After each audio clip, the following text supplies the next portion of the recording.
What's up, guys? How are you doing? Today we're with Para inside 360BS. How are you? All right, standing. I see you. Because he's going to explain the differences between a Freecoaster hub and a cassette hub.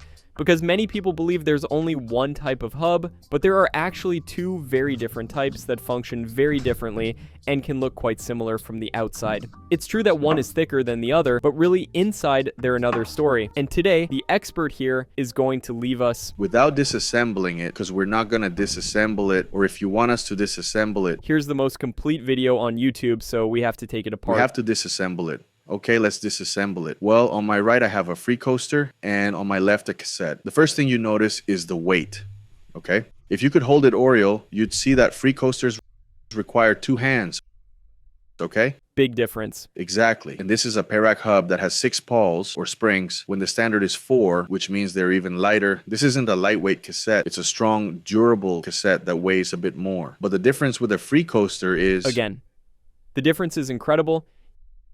Yes, what weight are we talking about approximately from one block to another? Well, I don't know exactly. But it must be because of the screen. Do we get there now? Of course, here the colorful videos are raw. I don't prepare anything, okay? And of course, there are times when, as we're going to give you the exact weights here, you'll now have the weights of the Freecoaster and the cassette, okay? Well, what is a cassette for? What is a Freecoaster for? With a cassette, it's the classic hub where you pedal forward. And the hub, as you can see, goes forward. You stop pedaling and the hub moves, but the sprocket doesn't, okay? And if you roll backward, the driver goes backward. Perfect. So with more modern BMX, people started doing fakie tricks, which is riding backward. And with a cassette, it's actually a bit difficult. If you see Garrett Reynolds, it seems super easy because he's incredible. He's one of the few street riders who rides with a cassette. And what he does is incredible, but it's super difficult, right? So it primarily came out to be the Freecoaster for flatland people. Flatland is like doing big dances, like dancing on top of the bicycle. They needed the pedals not to move because if you insert any footage, Oreo, seeing the figures they make, it was essential that the pedal didn't move. So they invented this part here, which is the cassette. The sprocket would stay still. And how did you make it stay still? Well, it would disengage from the inside. Well, now we'll take it apart and we'll see that inside there's a cone that moves, that when you push the pedals, but before you're in the left, you're not in the right. When you push the pedal forward, the cone comes inward and engages with the inner part of the hub. So when it moves, then now it moves. Perfect. I stop pedaling, the wheel keeps moving, and if I push the pedals back a little, which is the chain, okay, what we achieve is that the cone disengages. And now look what happens. See? You don't need to pedal backward. Exactly. So the wheel goes slightly backward, which allows you to go fakie without the need to move the pedals. This makes it much easier when facing a 4-stair set or doing any trick backwards. So for people with a medium to high skill level, when they put on a Freecoaster, it's like they're starting a new level. It's like doing the tricks you knew how to do, but backwards, okay? Except Ku. Except Ku, who's amazing. The gods are on his side, and we flip out when we see him do things in slow motion with exquisite control of the little poles, and it's incredible. But it's not normal. But it's because you're watching Garrett Reynolds doing a fakie manual. That is, a manual backward, and you see that he doesn't lose speed. And he's pedaling. Something that happens when you use a Freecoaster, but he does it in a way that you don't lose speed. In contrast, any other mortal who rides BMX loses speed and won't be able to go as far. And it's very difficult. Yeah, it's pretty tough. So if you want to go backward, a Freecoaster is what you want. Okay, yeah, really, the whole going backward thing isn't something that just comes naturally. Come on. So a cassette is much better, but it also has its downsides, which we'll talk about at the end after we open up the hubs, because it's not all good. Look, we're not trying to sell you a Freecoaster here. This is just a real comparison. Exactly. To start, we already know a Freecoaster is a bit more expensive, that different ones are coming out that weigh a little less. But well, that's another Freecoaster that more people are running, and it's the Cassette system, which was the first one that came out, and many brands worldwide adopted this system. So the first Freecoaster was made by KHE. The system, I think so. Maybe it's a Japanese brand too, and I can't quite place because in it. Girona there's a lot of flatland, and maybe that's There's a local brand that does, but the original system, one brand called it the Cassette system, and then they kept improving it. But the first ones were Cassette if they were for flatland.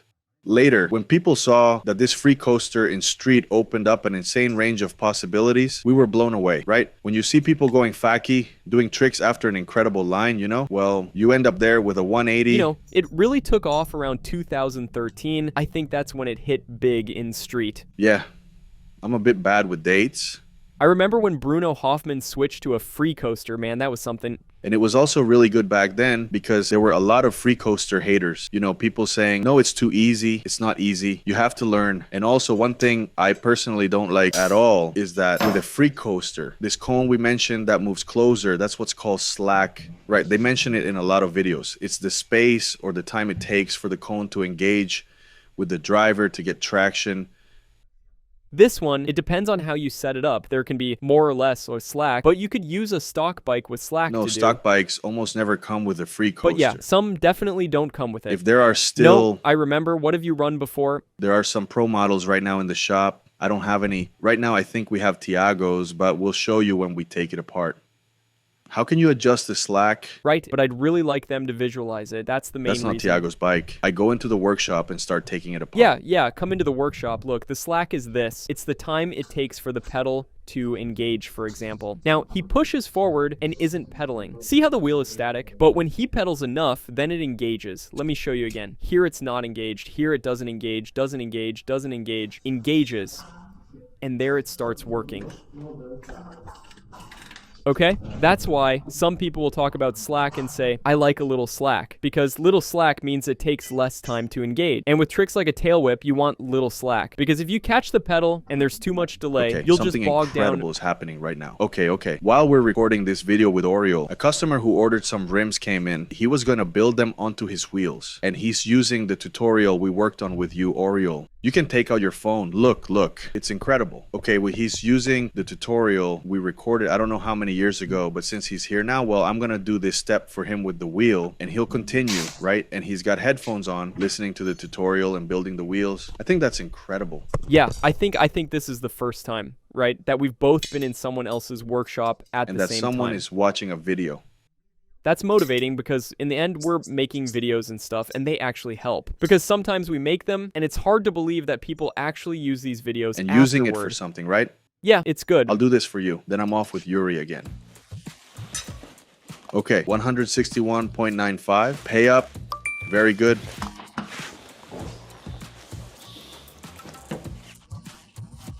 Okay, well, it's 179.95. Because you didn't say the magic word. The first customer saved 18 euros on this fork because they used the code Inglada. You can use it too, both on the website and in the physical store, to get a 10% discount on all products. Even on the website, use it. Which one do you want us to take apart first, Uriel? I think the Cassette is the most basic, and then the Freecoaster is the one that's going to be more of a specialty item. All right, well, come on. Let's put a rag here, so if any part falls, it falls onto the rag, okay? A little tip here. We like to share. There was a time when I didn't like explaining anything in videos because I was afraid, like, man, I've been doing this for 25 years. I studied mechanics for 3 years, and I'm going to explain a secret in a YouTube video for people all over the world. It kind of annoyed me, and now it's the complete opposite. I like explaining little things so that young people starting out with mechanics don't make the same mistakes I did and don't screw it up, right? Well, look, one time what happened to me was that while taking a wheel apart, I broke the axle. Look, here you can see it has a hole for an Allen key. This is to put an Allen key in and apply force. Well, I used so much force that I snapped the axle right here. Damn, look at that arm. Man. So to prevent this from happening, what you have to do is simply put the nut on the end of the axle. And that's it. Very good. Nice trick. I already knew that one. I remembered it because, well, after so many videos, right? This trick is pretty good. Okay, so let's start taking it apart and just use so we don't mark up this hub since it's new. So I put the wrench in. See you later, alligator. I put the wrench in. I take off the nut. A super important thing when you take something apart is to lay out the pieces in order. So when you go to put it back together, you'll know the position. I leave the nut. The first piece is this, which is a 19 or even earlier.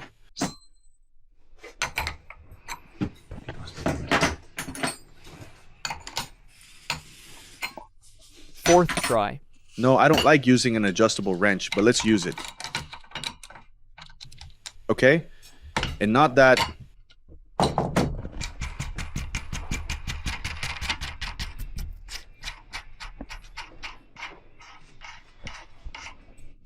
and I leave it in the position I need to put it in later. Okay, so this driver is press fit. It's a bit tight, quite tight. So Do I take him away from work? But I think it's going to be much more interesting. I pry a little with the wrench on the teeth, and there. But what we're going to see now is very interesting. Okay, a cassette. Two main parts, the driver and the hub shell, no. Or where, in this case, the paws and the teeth go, the driver and the teeth, which is normally the other way around. This design, profiles have this. These are like this, for example, or Pyra, because what it does is allow more paws to fit in the hub. When the paws are in the driver, only 4 fit. However, this way, there are some hubs where this is very large and 6 can fit. Yes, but in this one, 4 is normal. And here, 6 go. So here, go the teeth. And here are some little paws. A question, if it has more paws, yes, it creates more friction, therefore it sounds louder. Correct. And it fails less. And it fails less. Like, I mean, because it has more paws engaging at all points? Of support. Exactly. Okay. If it has 4 paws, if one breaks or gets damaged, 3 of them engage. And that's when I sometimes hear from more than one of you that it makes a clack sound and it seems like something broke. But it's just that the pedal advanced a bit, but it still engages, right? So is this 1 or 2 paws? They haven't engaged properly, and it's like the force makes it skip on you. With 6 paws, imagine 3 would have to fail for you to notice anything negative, which means hubs with 6 paws are more reliable and heavier than hubs with 4 paws. Like something bad has to come with it. Exactly, okay. That would be how a cassette works. When people tell me, oh, can I put the cassette on because I run right-hand drive, or I want to put it right-hand drive. Sorry, in Catalan. Hey, I run right-hand drive and I want to put the cassette on the left. I don't just flip the wheel around and that's it. No, because let's say all the time, of course, and these little paws, you see they have a clear direction. I can't flip this piece around. So a driver is always either right-hand or left-hand drive too, except for SDS systems, which are reversible. They already labeled the driver SDS. In a cassette, not only... On cassettes and Freecoasters too, it's either right-hand or left-hand. The vast majority, I'm sure there's something they're working on to make it reversible, but in principle, it's either right hand or left hand. There are some hubs where, hey, this part isn't so pointy. Okay, so it's more rounded and they're reversible. By changing the position of the pawl, you make it right or left hand. But mechanically, a hub that's specifically right hand or left hand is always better, right? Yeah, all or nothing. Yes, exactly. Okay. Okay, makes sense, right? But in the end, if you do it halfway, no, well... It's more versatile. It reaches more people, but mechanically, no, it's not as good. And you, in the end, curious. If you were to set me up, would it be right hand or left hand? If that's not something that changes, it's exactly... You being who something you are. weird if you do it, no... If you can land 4 peg, tricks, grinds, well, look to your strong side, meaning that side, or it's not going to happen. All of a sudden, I wake up one day and ride opposite. My good side couldn't be more motivated. I haven't seen people at the beginning who do that, who switch feet, but, well, who knows why? Maybe they don't know, or because some tricks feel more comfortable on one side. One might say, well, that's not correct. And now we're going to take it apart. So, well, on the other side, you have a bearing. That's it. Not much more. Not much more. You've already seen everything you need to see about a cassette. Yes, which isn't a small amount. And while you take apart the Freecoaster, which I suppose is the same method of disassembly, it changes a lot. Yes, it's very dangerous. It's harder. Okay, let's see this one. As we can see, it's a little bigger. It's a 6mm Allen key, and some are 8, and we do the same thing. We put the nut on the end. Come on. We take off the little things here. The truth is, it's quite a bit more complex to take apart a Freecoaster.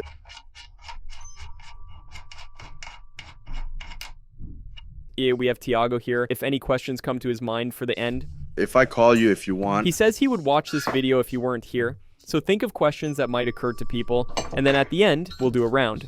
I already have 2. But first, the question disappears. Come on. Okay. Come on. We take off the cone.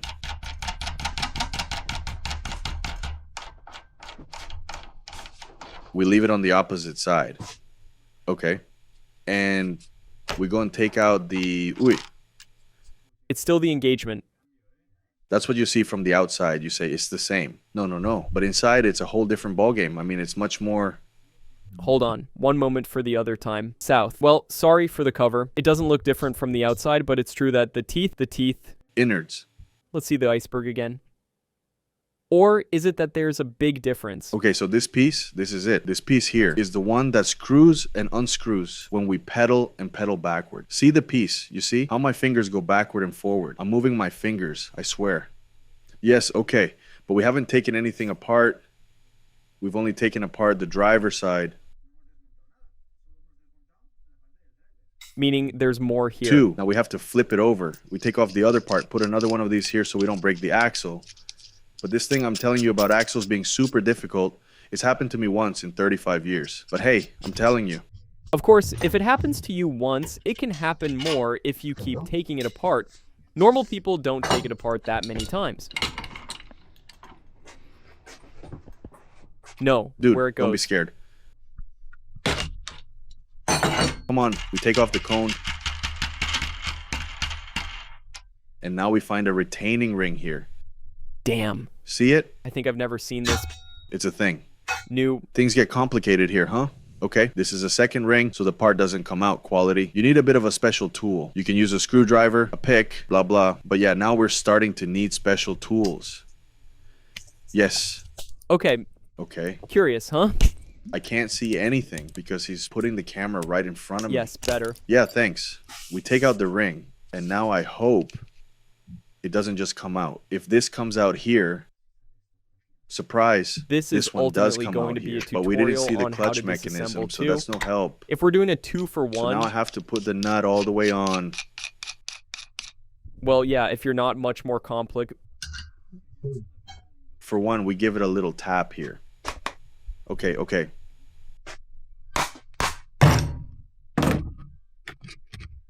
We've taken it apart. We touched the nut that's no longer needed. It's just that if I don't, you can't see the inside. Okay? Now you can see the system. Let's see. That's why it weighs more, because it has more parts.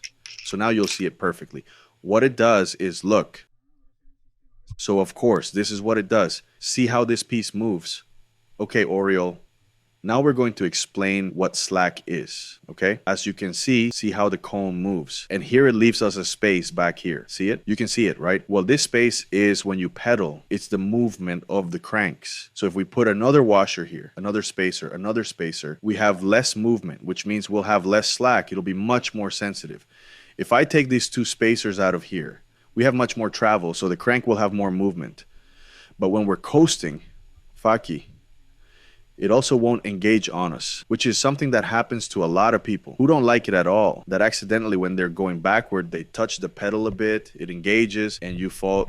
Yeah, it happens to me when I'm riding a Freecoaster and I do a fakie manual, but you're playing with it, pressing the pedal, and if you press the pedal too much, it hits the stop. And so for that not to happen to you, what we have to do is take out a washer or a bunch of them, and maximum possible space. No, exactly, but 12 is outrageous. But with one washer, we already get a significant change. To take out the washer and everything else, all the parts, you don't have to touch anything else. You assemble everything the same, you just remove that washer, and that's it. Okay, I have a question. Are there any that don't have slack, or do they all have slack? Yes, there are some brands that don't use this system. It's a different system, but it always has the same amount of slack, so you can't increase or decrease it. I understand it's not a Yeah, little. so some people really like it, and some people don't, because it's really sensitive. It's more like a Cassette, but this is the standard. This is normal. Yes, this is what you're going to find in almost all brands, and the fact that you at home can modify it, adjust it, A ton, or to touch a no. or maybe not the same with a cassette. No, it's okay. It's okay. On the contrary, it's good that you go through this, okay? And that you keep it clean, okay? Freecoasters always need to be pretty well lubricated with grease. And this is metal on metal contact or whatever it is. It needs to be well lubricated. You can see grease better. And with that, we'd be done. We've already seen how it works and how complicated a Freecoaster is. This one can. That also weighs a lot more because of all the extra parts. Okay, let's do a round of quick questions about these hubs. Clarifications. So first, does a Freecoaster weigh more? Yes. I don't know which one is inherently more durable, which one gives fewer problems. A Freecoaster, you have to think, is constantly, there's a piece that's moving, engaging, disengaging, a hassle. The truth is, it causes way more mechanical problems than a cassette ever would. You need to have more money for a Freecoaster. If you have to decide which is better after 3 months, that's just how it is. And it's not like you say, oh, it runs fine when it's dry, we're off camera. No, if I say I don't like them, They all fail. because it's a system, that has a lot of tolerances and a lot of natural movement, and it fails. But that said, it allows you to do some incredible things.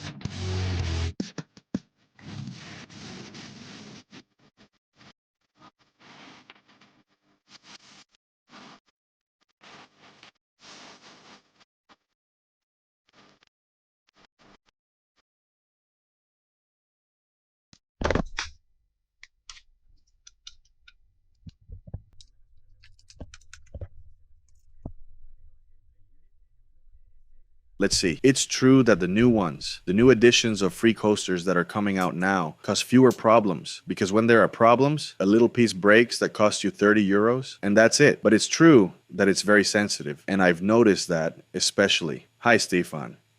How's it going, Stefan? Who comes here a lot. If the nut loosens just a little bit, the hub already fails. So just by tightening the nut, the problem is solved, which is good, but since they're plastic parts, if you don't realize it, you accidentally break them. So this KHE system is rougher, it's tougher, it weighs more. It's true, but you can manipulate it a bit better, whereas others are more delicate, and if the plastic parts break, you can't do anything. Okay, I have another question. Speaking of failures, why does infinite slack happen where it never engages, and what should you do in that situation? Well, that infinite slack, what happens is that these splines have worn out. I mean, these splines here, I don't know if you can see them. If it's visible, okay, it's visible. This is what engages with the part. We're not going to see it, the inner part of the hub. Okay, look, No, if you know how to maintain it. Well, I see. There's a conical steel wall there. Yes, that's the counterpart to this. So that engages. Here it is. It is super hard. What's in here? This is a little softer. When the splines wear out, as we save everything. The magic chest. Well, you see here we have the front part, which looks perfect. However, the middle rear part looks shiny. That means it's worn out. So when it reaches a very high level of wear, this no longer engages. So this just spins. It doesn't lock up. That's why it's infinite slack. This question is very good. It just gets worse. Clearly. It can be fixed by changing it. It changes if it's smoothed out. Exactly. Yes. I have another question, How often should maintenance be done so it lasts longer? Example, I buy it, and how often should I bring it in to get it greased? That itself, every 6 months, twice a year. It doesn't hurt anyone, So one in summer and one in winter, that's it. And maintenance prevents the hub shell from wearing out so quickly. Correct, because if the grease it has burns up, it gets damaged. The properties of the grease are no longer the same. So you're accelerating the wear of the steel material. In this case, I'm going to ask you a question, and it's for people who do crank flips. Which of the two hubs is better? And is there any trick to make it spin more? Because I know it can change depending on the pawls. Yes. The Freecoaster, due to its system, has much more friction. So doing a crank flip with a Freecoaster is harder. And the Cassette, if you want it to run smoother, you simply have to reduce the spring tension on the pawls. And also, there's a little rubber seal that protects cassettes. It's rubber, not a little rubber band. Very good. Okay? And sometimes, by removing that little rubber seal, we achieve less friction. Also, for doing double or triple, exactly. Oil, lots of oil. Don't put grease. When there's less friction, it spins more, and you say to put oil and not grease. Exactly, so that the driver runs super smoothly, but we accelerate wear. But if you're a bit handy and every 2 months you do it or clean it and put oil, perfect. Grease lasts much longer, but if you want to do a triple crank flip, for example, it's clean it well. Remove the little rubber seal, this thing I'm telling you, and put 2 drops of oil on each pawl. Reduce the spring tension on the pawls. And that thing will spin. Tell that to someone specific they're referring to. Very well explained. Now, we're going to do a Q&A from riders. Okay, which tricks are better with a Freecoaster and which tricks are better with a Cassette? With a Freecoaster, fakie tricks are better, like full cabs, doing many fakie combinations. Although I'll also tell you, a full cab on a Freecoaster is harder than with a Cassette. Harder to learn. Example, it's harder to learn. Here I'm saying it's easier, because once you already have the full cab down. If you want to see examples of a 180 to fakie line, full cab, what's clean, the street riding will keep rolling. I think the fluidity, it's like simpler, but it's true that, in my opinion, it's easier to learn a full cab with a Cassette. Yes, but because the Freecoaster engages more suddenly. But I'm talking about when you already know how to do the trick, there are two very different opinions I think it's here. harder. I also think the cassette is good because you can pedal. Of course, it's for doing tricks that are harder. That's the difference. With a cassette, you have to go, or you can pedal into it, and you can also do it suddenly. And that pedal kick helps propel you for the last 180 in the fakie out. But for example, if it's like, I mean, everything in the air is easier to do. That's true, because with a cassette, you have to spin hard. And then, for example, tail whips, in your opinion. Well, the way I see it, it's the same because I catch it in the air. So it doesn't bother me. But for the 180 out of a tail whip in my case, since I catch it on the crank arm with a cassette, it's a bit more difficult for me because the crank arm moves there. Me, for example, I think it's easier with a cassette because at least with whips, I don't pay as much attention to where I put my feet. Sometimes they land on the pedals, sometimes on the cranks. And it's true that if you land your front foot on the pedal first, it's going to push down and you're going to land back. So for me, it's better to learn manuals with a cassette. You go into a manual and, well, we're contradicting each other on almost everything. I mean, it's like, what for?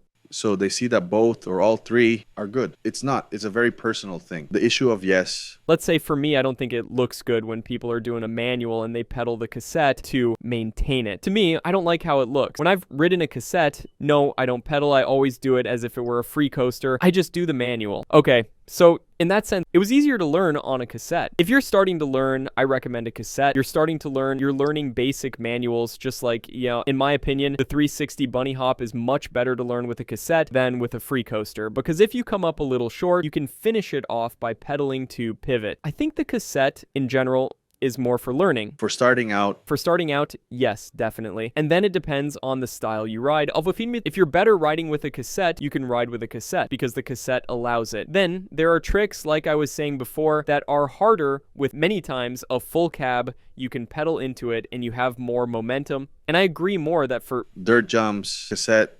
Yes, for pedaling, yes. Because imagine you do something extra when you don't expect it. I don't know. Do you guys have anything else to add here? Or me? No, nothing for me to object to. What do you say? Have fun, and that's it. Yes, I say they should find their own style. If they like the Freecoaster, go with the stock one. If they like the cassette, whatever they feel most comfortable with. Very good, guys. Well, I think that would be all for today's video. If you have any more questions about cassettes, you can leave them in the comments, and maybe we'll take a look or answer those questions in a future. So, well, thank you very much for watching the video up to this point. And finally, guys, I'm going to leave a tutorial here on the screen for 22 easy tricks to learn, in case you don't know what trick to learn today and you've been riding for a short time, so you have a reference or a tutorial on what tricks to try next. Lastly, download the City Legends app, which I'll leave in the description, because if you don't know where to ride, it will be and we'll see you in the next video, guys. Boom fresh.